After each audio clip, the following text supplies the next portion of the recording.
প্রসঙ্গে আমাদের এখন কোনো মন্তব্য নাই। আমরা রাজনৈতিক দলগুলো নিজেরা আলাপ আলোচনা করে এই বিষয়টাও আমাদেরকে একটা ঐক্যবদ্ধ নির্দেশনা দিবেন এই প্রত্যাশা করছি।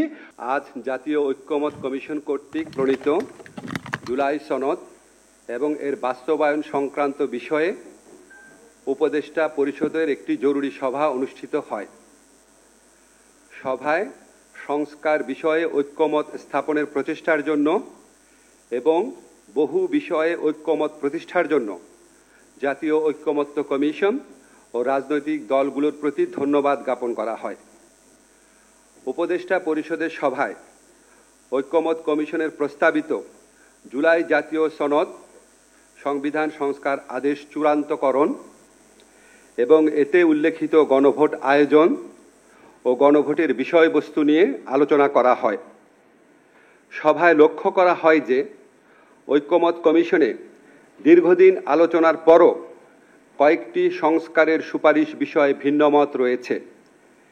এছাড়া গণভোট কবে অনুষ্ঠিত হবে এবং এর বিষয়বস্তু কি হবে এসব প্রশ্নে রাজনৈতিক দলগুলোর মধ্যে যে মতভেদ দেখা দিয়েছে সেজন্য সভায় উদ্বেগ প্রকাশ করা হয়।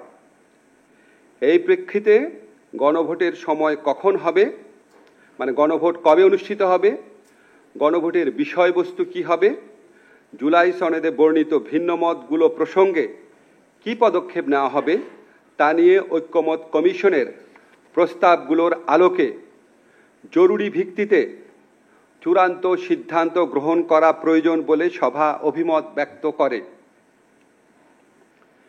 এসব ক্ষেত্রে ফ্যাসিবাদ বিরোধী আন্দোলনের দীর্ঘদিনের মিত্র রাজনৈতিক দলগুলোকে স্বীয় উদ্যোগে নিজেদের মধ্যে আলাপ আলোচনা করে সম্ভাব্য দ্রুততম সময়ে, সম্ভব হলে আগামী এক সপ্তাহের মধ্যে সরকারকে ঐক্যবদ্ধ দিক নির্দেশনা প্রদান করার আহ্বান জানানো হয়।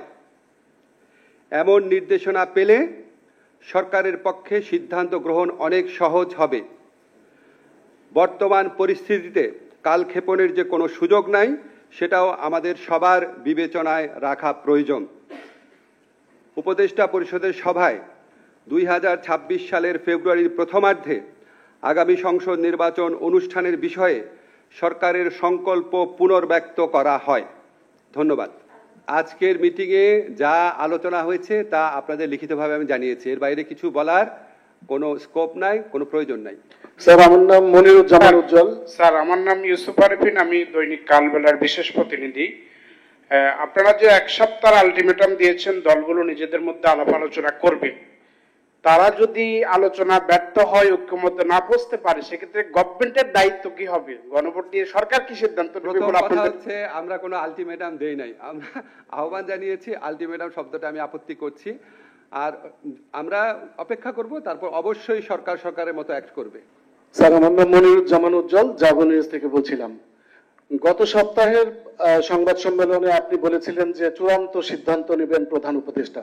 সরকার কি তাহলে রাজনৈতিক দলগুলোর কাছে কিছুটা নতি স্বীকার করে সিদ্ধান্ত থেকে সরে এসেছে, বা কেন এই অবস্থান? আমরা তো তাহলে চূড়ান্ত সিদ্ধান্ত নিবে আমি বলেছিলাম প্রধান উপদেষ্টার নেতৃত্বে উপদেষ্টা পরিষদ, প্রধান উপদেষ্টা নেতৃত্বে উপদেষ্টা পরিষদ।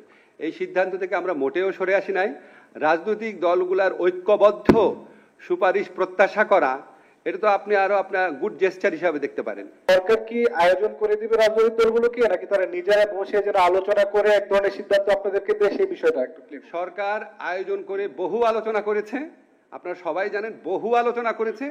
সরকার আর কোনো আয়োজন করতে যাচ্ছে না।